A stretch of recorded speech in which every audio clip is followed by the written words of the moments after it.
She borrowed her little sister's boots for a simple 6-mile bike ride on a warm summer afternoon. She never came home. 36 years later, detectives discovered the killer's DNA had been sitting on those same boots the entire time. Hidden in evidence. Untouched. Waiting. This is the story of JODIE LUMIS. And this is Cold Case Vault. Before we go any further, if you are new here, welcome. Hit that subscribe button right now, tap the like button, and drop a comment below. Your support is what keeps this channel going and keeps these stories from being forgotten. Now let's get into it. The area around 20 Winesap Road in 1972 was not what it is today. What is now part of Mill Creek, Washington was then unincorporated Snohomish County, rural, spread out, the kind of place defined by dirt roads and horse properties and long stretches of nothing between neighbors. The kind of place where a person could ride a bicycle for miles and never pass another soul. It was quiet in the way that only truly rural places can be quiet, and for the Lumis family, it was simply home. JODIE LUMIS was 20 years old. She lived at the family home with her parents, her fiancé Jim Roberts, and her younger sister Jana, who was 12. JODIE was not a homebody, she had a life that extended well beyond those walls. She kept a horse named Saudi at a stable on Stomper Road, roughly 6 miles northeast of the house, and she rode regularly. Usually she drove to get there. Cars were faster, easier. But on the afternoon of August 23, 1972, she made a different choice. She decided to take the bike. She borrowed Jana's waffle stomper boots, the heavy, lug-soled kind that were popular in the early 70s, and headed out on Penny Creek Road somewhere around 5 in the afternoon. The sun was still well up. It was a warm summer day, the kind that makes a 6-mile bicycle ride seem like a perfectly reasonable idea. The route from Winesap Road to the stable on Stomper Road cut through wooded stretches of near-empty dirt road with almost no traffic. It was not a busy corridor. It was not the kind of road where you passed other cyclists or waved to pedestrians or stopped at crosswalks. It was the kind of road where you were, for the most part, alone with the trees and the sound of your own wheels on packed dirt. Near the midpoint of that ride, a narrow dirt track branched off Penny Creek Road and disappeared into dense forest. There was nothing remarkable about it. Just a gap in the trees, a dirt path, the kind of thing you pass without noticing if you are not looking for it. That dirt track is where JODIE LUMIS's ride ended. At approximately 5:30 that afternoon, a young couple drove up that same dirt track intending to do some target shooting in the woods. They came to shoot at cans. They came to spend a casual summer evening doing something recreational and harmless. What they found instead was a woman lying on the ground in the trees. She was mostly unclothed. She had been sexually assaulted. She had a gunshot wound above her right ear, the result of a .22 caliber pistol fired at close range. She was still breathing. They did not stop to find a blanket or cover her. They carried her to their car and they drove 15 minutes west to Stevens Memorial Hospital in Edmonds, a dying woman in their back seat, a summer evening that had turned into something none of them would ever be able to leave behind. JODIE LUMIS was pronounced dead on arrival. The couple's names were never released publicly.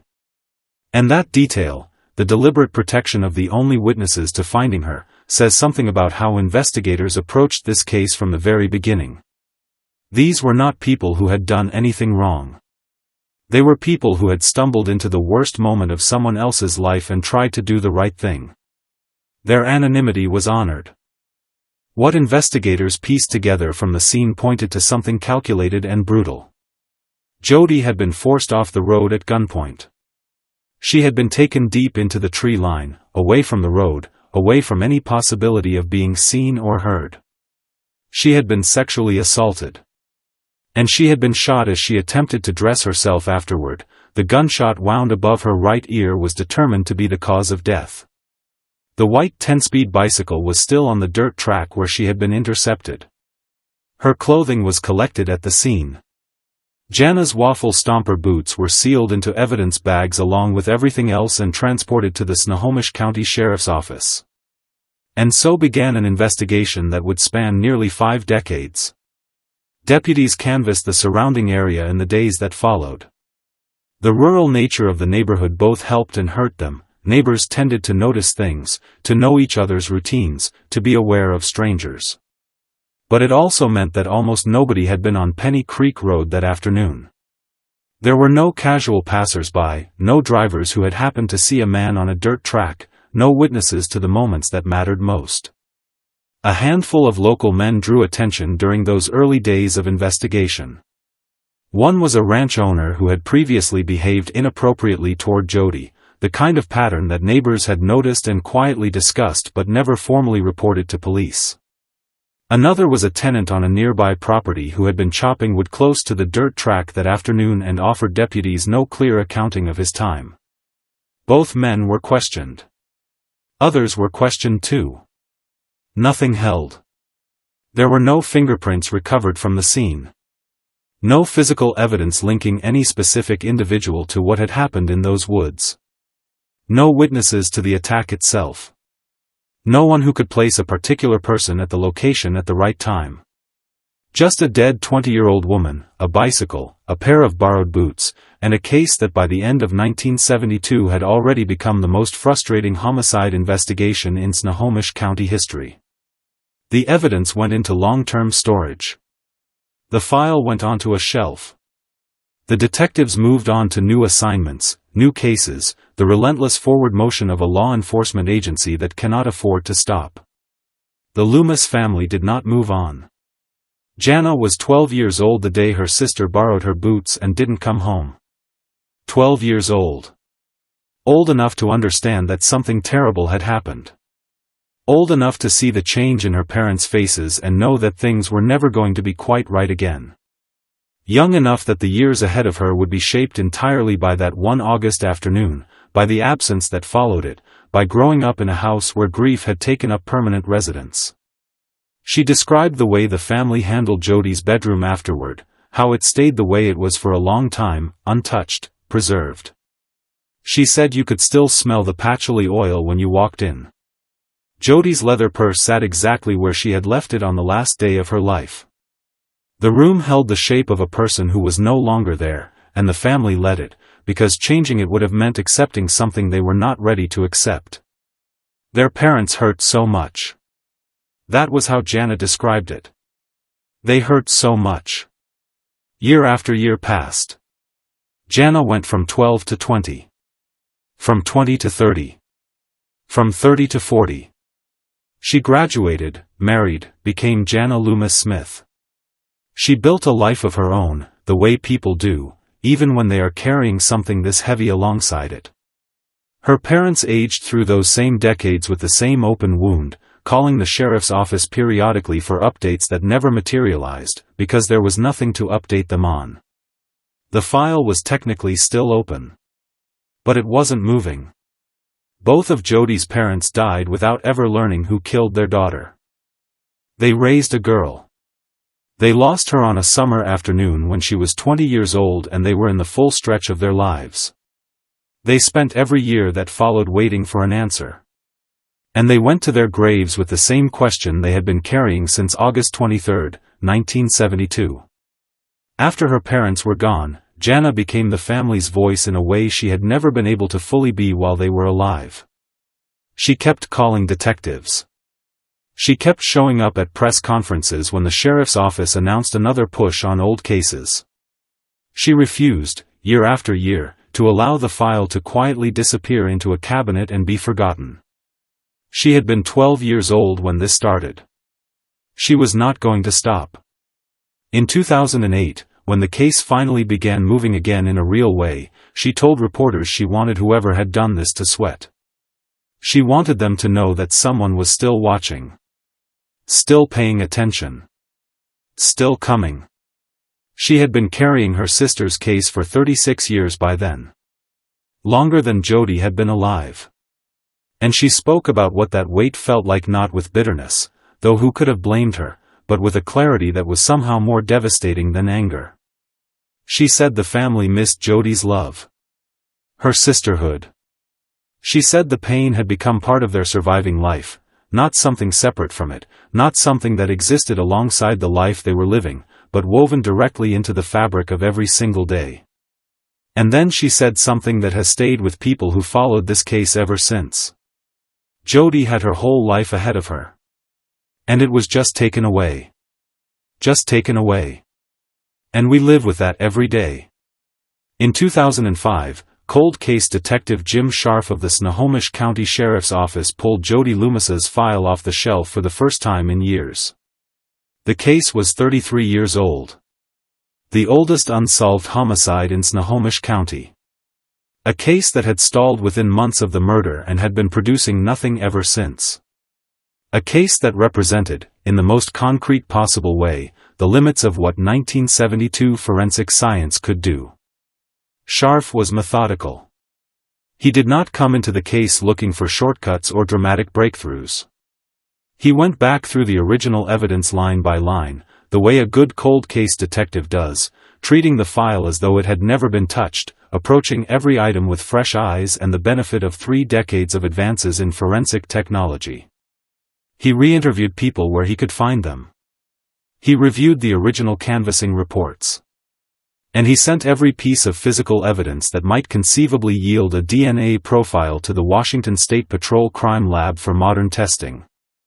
3 years passed.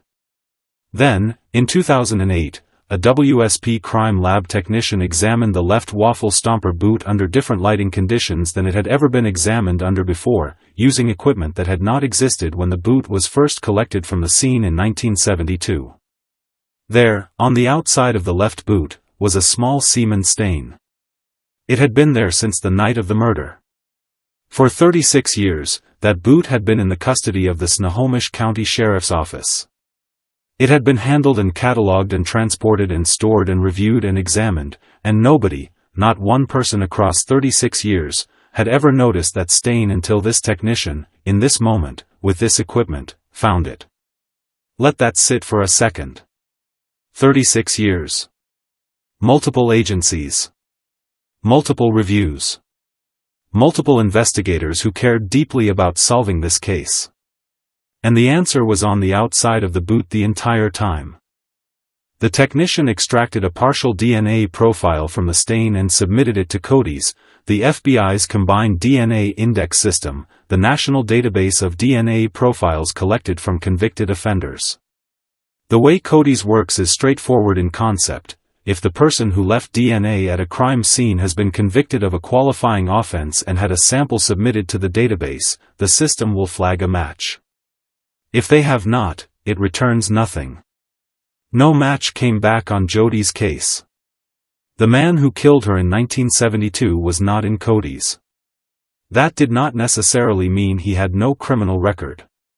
It meant that his offenses had either predated the mandatory DNA collection laws that required sample submission, or had fallen into categories that did not trigger that requirement. The system only knows what has been put into it. And this man, whoever he was, had managed to stay outside it. The partial profile was entered into the database and left to run, automatically comparing itself against every new entry as people were convicted and their samples added to the system. Year after year. Every time someone with a qualifying conviction had their DNA submitted, the system ran it against Jodie's profile. Year after year, no match came back. Detective Scharf kept the case open through all of it. He looked for new angles. He submitted the profile to new databases as they came online. He stayed in contact with JANA, calling her with updates even when the update was simply that there was nothing new, that the search was still running, that the case was still active. He had found a 33-year-old file covered in dust. He was not going to let it go back to the shelf. If you are still watching at this point, drop a comment right now. Let's see who is following along. Because what happens next is where this case goes from remarkable to extraordinary. Stay with me. In July of 2018, Detective Scharf tried something that had not existed as a forensic tool for very long, and that was changing everything about what was possible in cold case investigation. He sent the DNA profile to Parabon Nanolabs, a private forensic laboratory based in Virginia that specializes in a technique called genetic genealogy. Genetic genealogy works on a completely different principle than JODIE's.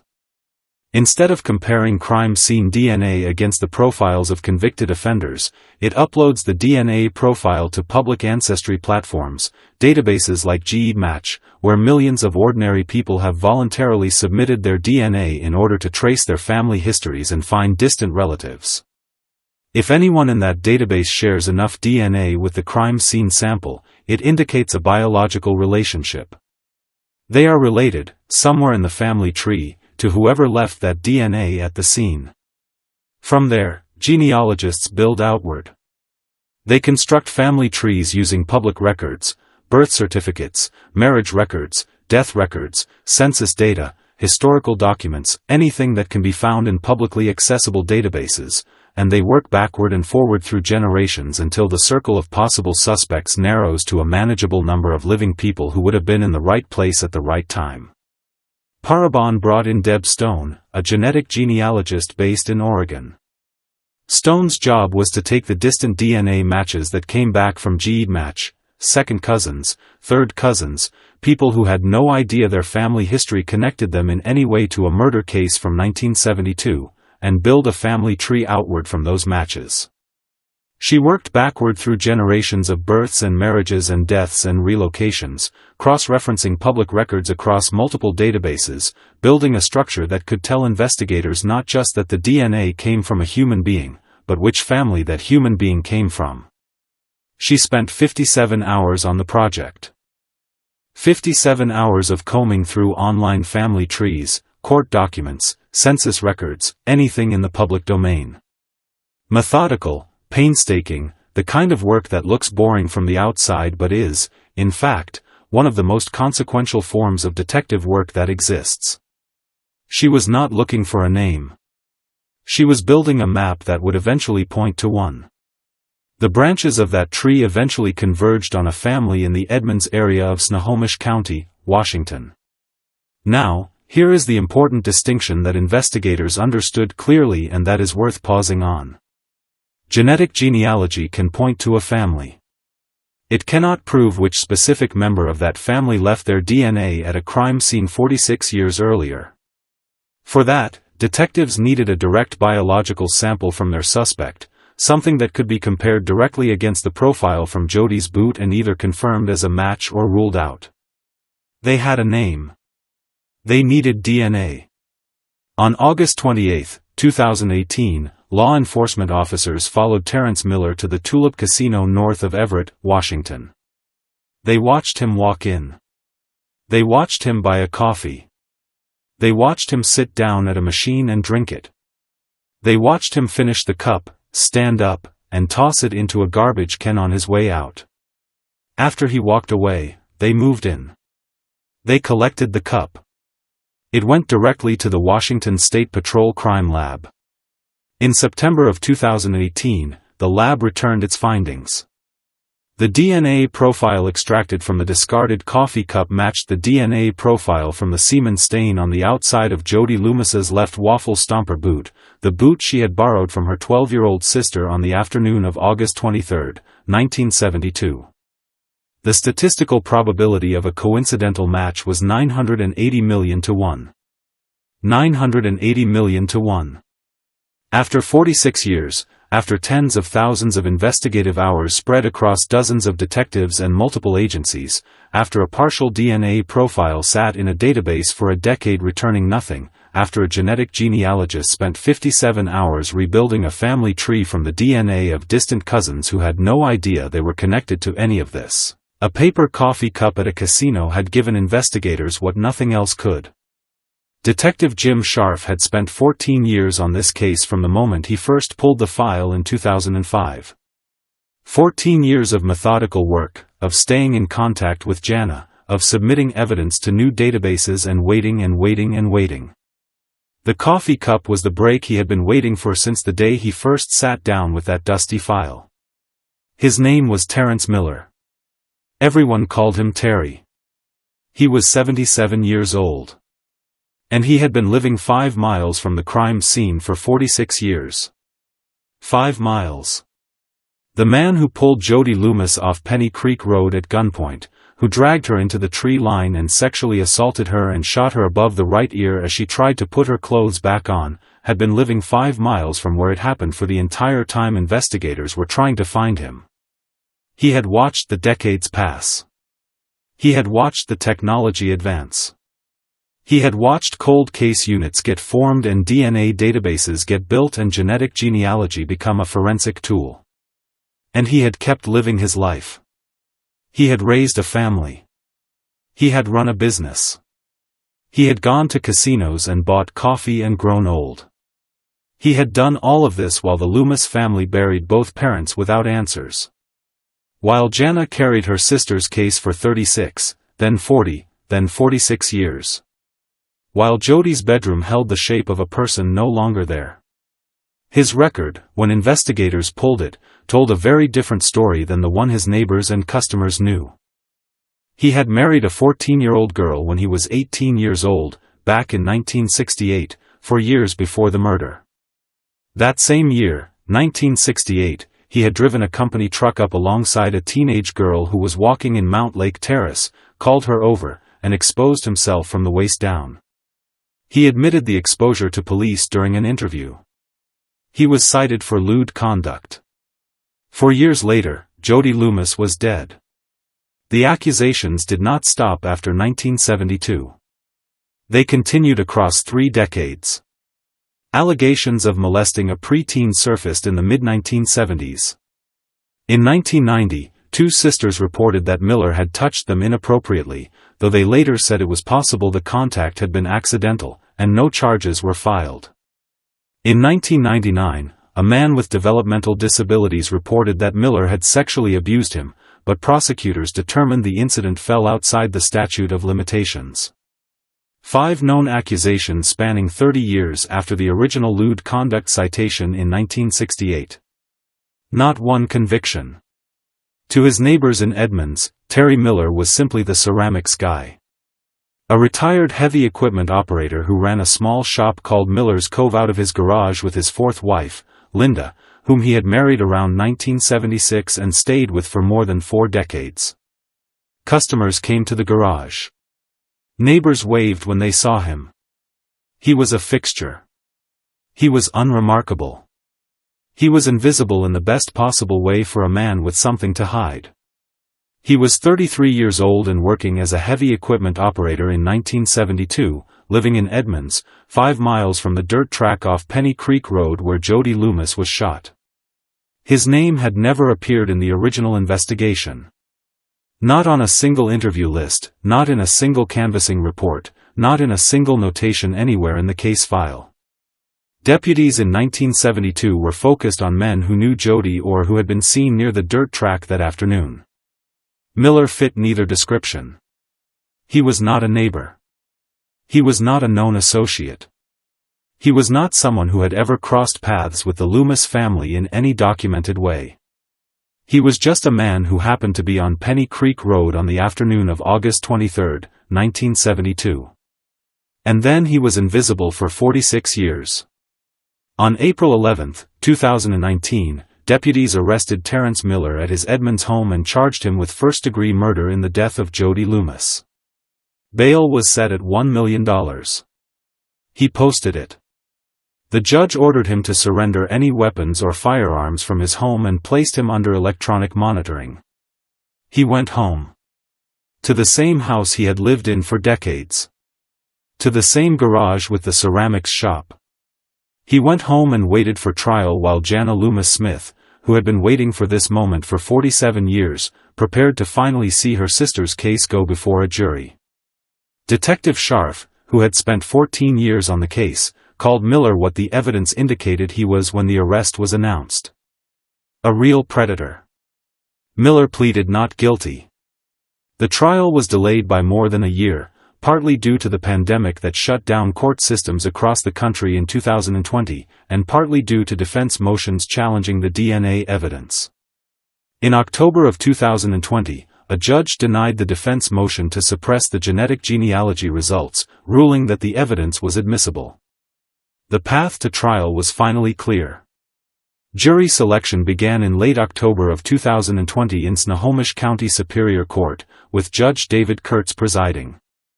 The trial ran for 2 weeks through early November.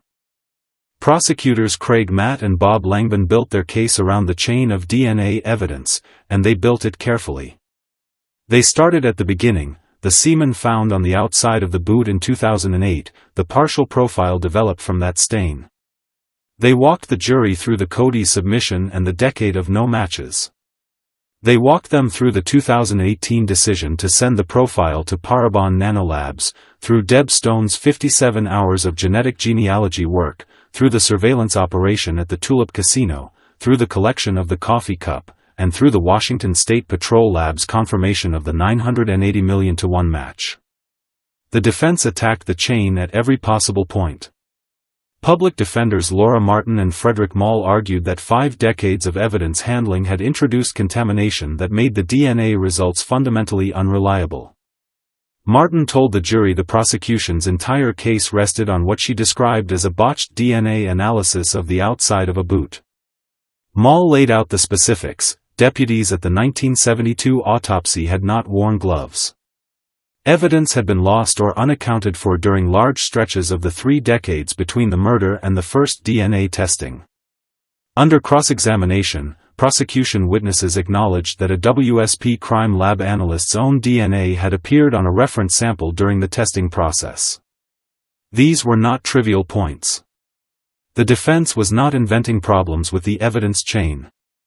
There genuinely had been lapses in protocol, genuinely had been moments across 48 years where the chain of custody had been less than airtight. The question for the jury was whether those lapses were significant enough to make the DNA results meaningless, or whether, despite the imperfections of 5 decades of evidence storage, the science still held. Then JANA spoke. 48 years after her sister's murder, she stood in that courtroom. She stood in front of the jury and, across the room, in front of the man charged with ending her sister's life on a summer afternoon when JANA was 12 years old and JODIE was 20 and everything was supposed to be fine. She told the court that for those who remain, for the people left behind by violent loss, all that exists is the hope of justice. The hope of accountability. The hope of naming what was done and by whom. She walked the jury through the arithmetic of the intervening years. While her family lived with a hole in it that never closed, the accused had celebrated birthdays and Christmases and every holiday in between. He had married. He had raised children. He had lived a full life, an ordinary life, the kind of life that JODIE Lumis never got to have, because he took it from her in those woods off Penny Creek Road in August of 1972. Closing arguments ended on Friday, November 6, 2020. The jury began deliberating that afternoon and then adjourned for the weekend. On Monday morning, November 9, 2020, Terrence Miller was found dead at his home in Edmonds from a self-inflicted gunshot wound. The Snohomish County medical examiner confirmed it was a suicide. He was 78 years old. The jury did not know. They had returned to the courthouse that same Monday morning and resumed their deliberations with no knowledge that the man whose fate they were deciding had already made a decision of his own. They sat in the jury room and weighed the evidence and considered the defense's contamination arguments and worked through 48 years of a case, and they had no idea. That afternoon, they reached their verdict. Guilty of first-degree murder. 12 people, working in good faith from the evidence they had been given, with no knowledge of what had already happened 5 miles away, had looked at a semen stain on a waffle stomper boot and a DNA profile extracted from a coffee cup and the 980 million to 1 statistical certainty connecting them, and they had decided the chain held. The science held. Terrence Miller killed JODIE Lumis in those woods off Penny Creek Road on August 23, 1972. And the evidence he left on her 12-year-old sister's borrowed boot is what proved it 48 years later. The defense team, once the death became public, filed a motion to vacate the conviction. Their argument was that because Miller died before the verdict was read aloud in court, he had been denied his constitutional right to appeal, and the conviction should therefore be thrown out. Judge Kurtz held a hearing in December of 2020. He heard from attorneys on both sides. He heard from family members. He considered the argument carefully. And then he ruled against the motion. It was not the right thing to do, Kurtz said, to erase what the jury had found. The conviction stands. Detective Jim Scharf said he was glad the family got to hear the verdict. That it was good for them. And it was, in the most limited, imperfect, incomplete sense of the word good, it was something. It was the only thing the system had left to give. Not a sentencing. Not a prison term. Not the sight of a man being led away in handcuffs to spend the rest of his life in a cell. Terrence Miller had made sure none of that was possible. He had taken that from them too, in the end, the way he had taken everything else. But the jury said guilty. 12 people said it. Out loud. On the record. In a courtroom in Snohomish County, Washington, with the full weight of the legal system behind it. JANA LUMIS SMITH was 12 years old when she lent her sister those waffle stomper boots on a sunny August afternoon and never got them back. She was 60 years old when the jury said guilty. And both of her parents were gone by then. She heard the verdict without them. That's the case of JODIE LUMIS, and Cold Case Vault is honored to tell it. If this story stayed with you the way it stayed with us, here's what you can do right now. Hit the like button. It takes 1 second and it tells the algorithm that stories like this deserve to be seen. Subscribe to Cold Case Vault so you never miss a case. And leave a comment below, tell us what part of this case hit you the hardest. Was it the boot sitting in evidence for 36 years? JANA carrying this for longer than her sister was alive? The jury delivering a verdict with no idea the man was already gone? Every comment, every like, every subscriber keeps this channel going. And every case we cover is a real person who deserves to be remembered by more than just the people who loved them. JODIE LUMIS was 20 years old. She had a horse named Saudi. She was engaged to be married. She borrowed her little sister's boots. She deserved better than what happened to her on Penny Creek Road. And she deserved to have her name spoken. Cold Case Vault, because every unsolved case has a name.